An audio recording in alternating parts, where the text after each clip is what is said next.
Will Meghan Markle embrace the royal life again? A controversial decision. Hello friends, welcome back to the King YouTube channel. Will Meghan agree to Harry's residence in the UK? It's intriguing to consider that the same woman who previously sought to break free from the constraints of royal life is now contemplating a return to such exclusive surroundings. Is this simply another chapter in the ongoing narrative of Meghan and Harry's pursuit of prominence? One thing is certain: this choice is not driven by affection or allegiance, but rather by convenience, media attention, and undoubtedly control. So, will Meghan accept Harry's residence in the UK? The answer seems evident. Upon reflection, it is apparent why Prince Harry opted to stay with Charles Spencer, his late mother Princess Diana's brother, at his picturesque rural estate Althorp House. This decision is particularly intriguing given the surprise it elicited among many. I'm not sure if you've ever visited, but it is one of those enchanting parts of the country that feels like another world. It's a beautiful place that radiates tranquility, which helps explain why Diana, along with her siblings, enjoyed living there and cherished their childhood. The estate is undeniably affluent, yet it also boasts a lush, rolling grandeur that was highly appreciated in the past. Given the various eras and settings people have experienced, it is clear why Prince Harry chose to stay with Charles Spencer during his recent trip to the UK to pay his respects to Robert Fellows. Moreover, despite the invitation extended by King Charles to stay at Buckingham Palace, there has been considerable curiosity regarding why Harry did not accept his father's offer. You might argue that it doesn't seem entirely logical, given the considerable distance from Norfolk and the importance of staying close to family. However, the most intriguing aspect of this story, according to a reliable source, is that Harry has rekindled his affection for that region. One can only imagine the poignant memories it must evoke, knowing that his mother once walked through those grand hallways, chambers, and banquet rooms many years ago. Regardless of personal opinions about Harry, it is evident that he is grappling with the shadow of his mother's legacy. It's clear from his expression that he has yet to find resolution for this internal conflict. He seems unable to move past the tragic loss of his mother. After all, who can truly overcome the death of a loved one? The public nature of her passing only makes this struggle more visible, and it's clear that he feels trapped by it. According to a highly reliable source, Harry genuinely believes that a retreat to this particular region would serve as an ideal sanctuary for him and his wife, Meghan Markle. The reasoning behind this is that they think it would provide a perfect escape from the relentless scrutiny of the paparazzi and their intrusive lenses. However, one might argue that Windsor Castle and Buckingham Palace offer similar levels of security and privacy. Once you pass through those gates, it's nearly impossible for anyone to get any information from you. However, according to that source, Harry has rekindled his affection for this particular home for clear reasons and believes it might be the perfect retreat for him and Meghan Markle. He sees it as a potential haven to return to in the UK, away from the constant attention. Yet there's more to this situation than meets the eye. Currently, Meghan Markle's thoughts and feelings remain unknown. It is evident that she does not particularly enjoy life in the UK and feels neither loved nor appreciated here. The reality is that, despite the perceptions, her reception is not as warm as it might appear. She attempted to step forward to assess whether eggs and tomatoes would naturally gravitate towards her. In reality, she is more apprehensive. Do you concur with this view? If so, indicate by selecting number 1, otherwise choose number 2. Regarding those 3 points, I would suggest that your perspective is likely entirely correct, though it largely depends on your own actions. It is evident that Harry is perceiving the situation through what might be described as an overly optimistic lens. Nevertheless, I consider it to be a deeply sorrowful action towards his father, King Charles. Despite Harry's public criticism of him on television and in writing, King Charles has continuously supported Harry's lifestyle for over a year and has made every effort to do his best. What seems to be happening is that Harry is, to some degree, distancing himself from the Windsor family, seeking the endorsement of his mother's side, the Spencers, while simultaneously withdrawing from the Windsors. In light of this, I can confidently state that Charles Spencer is someone who remains neutral and balanced. It's important to note that he enjoys a strong relationship with William and is also well regarded by Catherine and her family. He has no desire to become involved in any disputes or family tensions. Instead, I believe he is simply offering a bit of comfort and refuge to someone who is clearly still struggling and of course continues to cope with a profound loss that will forever impact him. Charles Spencer should be commended for his efforts in this respect. However, if Harry believes that Meghan may one day return to the United Kingdom, perhaps to live there in part and appreciate the charm of his late mother's home, this presents a different perspective altogether. It's difficult, isn't it, to summon much sympathy for Harry? This is the same individual who behaves like a petulant child, tossing aside everything he had only to lament when he realized he might miss it. He had it all: a life of privilege, royal responsibilities that could have provided him with purpose, and the affection of a grandmother who was a global icon. Yet here he is, throwing a fit and crying foul, simply because he and his wife couldn't cope with not being the constant focus of attention. In an institution that has existed for 1,000 years, Harry's outbursts have become almost legendary. One moment he's demanding privacy from the so-called intrusive British media, and the next he's divulging his innermost thoughts to anyone with a camera and a check in hand. The irony is unmistakable. He resembles a child attempting to hide under a tablecloth but continually peeking out to see if anyone's watching. He claims to want to escape the difficulties of royal life, yet he continuously discusses it on global platforms, as though the world has signed up for his personal therapy sessions.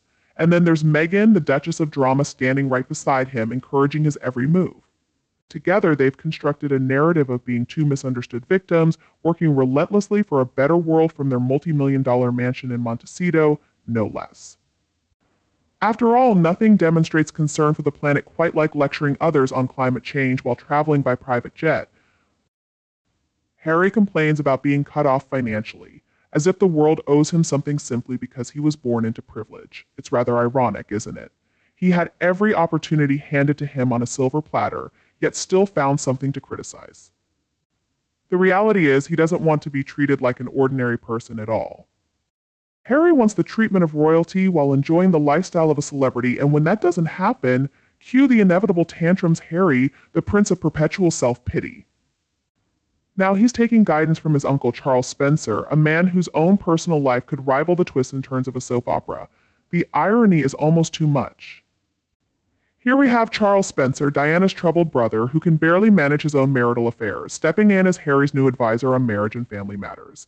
It's akin to taking swimming lessons from someone constantly drowning. Let's be honest, Charles Spencer has spent much of his career basking in the shadow of his sister's tragic legacy. While he professes to honor Diana's memory, one can't help but wonder if his true intention is to keep himself relevant by stirring the pot. It's well known that his relationship with the king has been far from harmonious, so naturally he's quite content to align with Harry and fuel his nephew's never-ending grievances. After all, what better way to retaliate against the monarchy than by encouraging Harry's rebellious tirades? And Harry? Well, Harry seems to be gathering mentors the way others collect stamps, gravitating towards those with their own grievances against the royal family. He's quick to embrace anyone who validates his victim complex, even if that person is Charles Spencer, a man far from being a pillar of stability.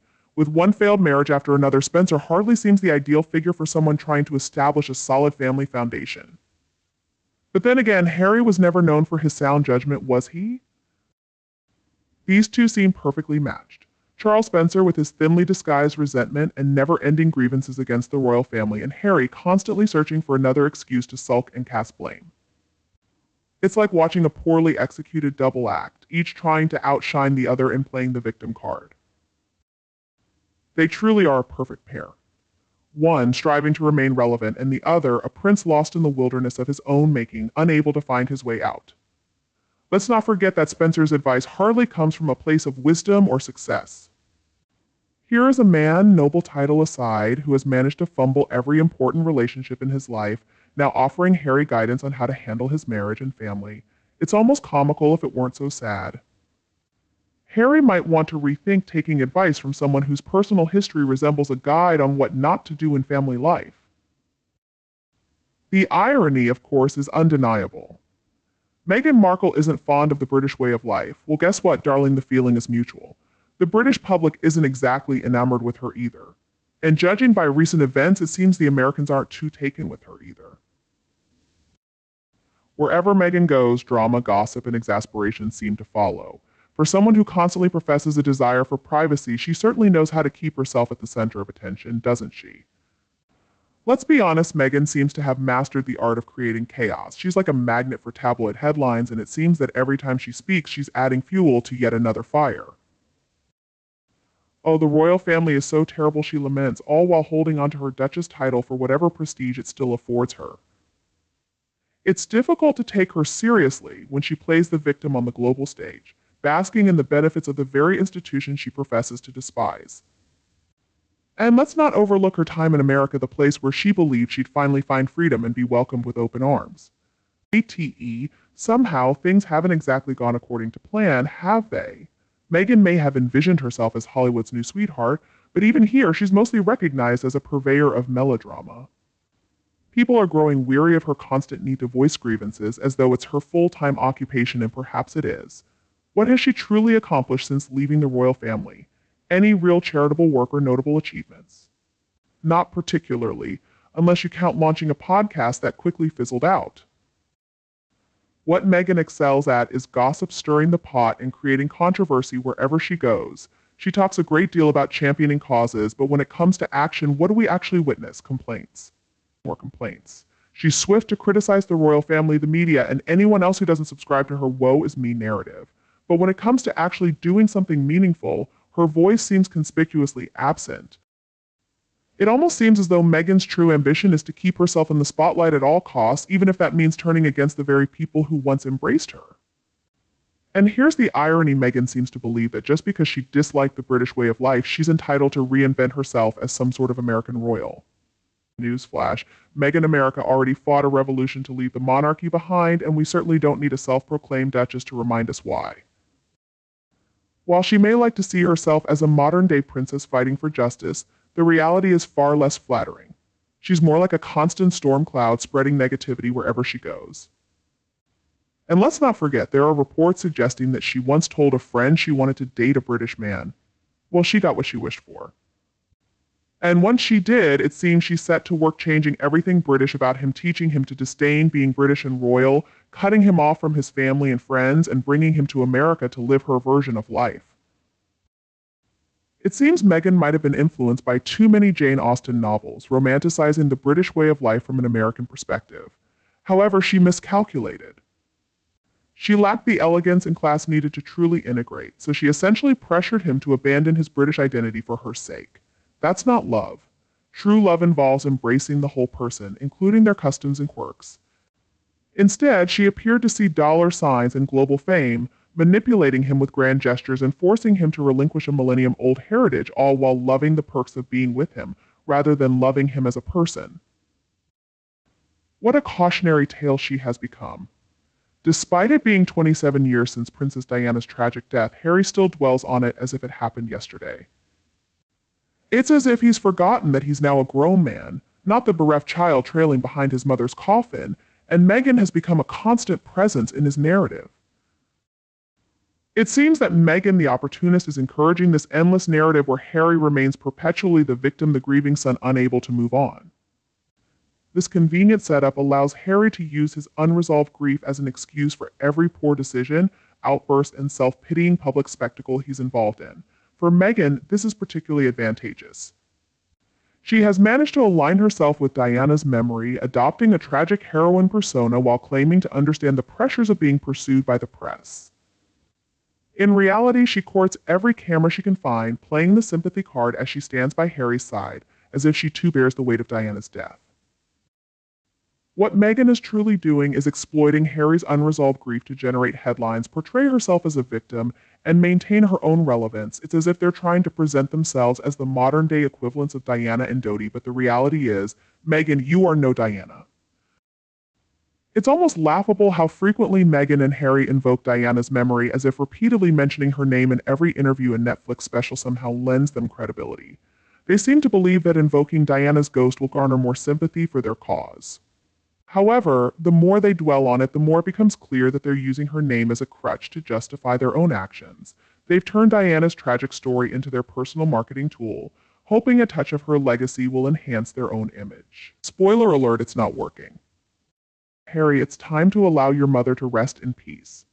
Stop using her death as a continuous excuse for your behavior. We understand that you experienced a profound loss, something no one should have to endure. But it's been 27 years. Most people would have found a way to heal and move forward by now. Instead, you've chosen to weaponize your mother's memory at every opportunity, using it to attack your family, your country, and anyone who dares to question your choices. Meghan, ever the manipulative strategist, is more than willing to ride this wave. She's transformed Diana's death into her own personal tragedy, as if she has inherited all of Diana's struggles and burdens. She's content to let Harry remain immersed in his grief because it perfectly fits her narrative: a damaged prince, a harsh royal family, and a wicked stepmother. It's tabloid gold, and Meghan is well aware of it, but the world is growing weary of this unending sob story. At some point, you have to stop blaming everyone else for your problems and start taking responsibility for your own actions. Harry, if you genuinely want to honor your mother's memory, stop using her as an excuse to behave like a spoiled, entitled brat. Meghan, if you genuinely wish to be seen as a strong, independent woman, it's time to step out from behind Diana's legacy and start forging your own path. This situation has become absurd. The contrast between William and Harry is striking. Once, the world saw them together, united in their grief, two princes navigating the storm of their mother's tragic death. But now their paths couldn't be more divergent. On one side, we have Prince William, steadfast, resilient, the epitome of royal duty. He found his way through the darkness with quiet dignity, transforming his pain into purpose.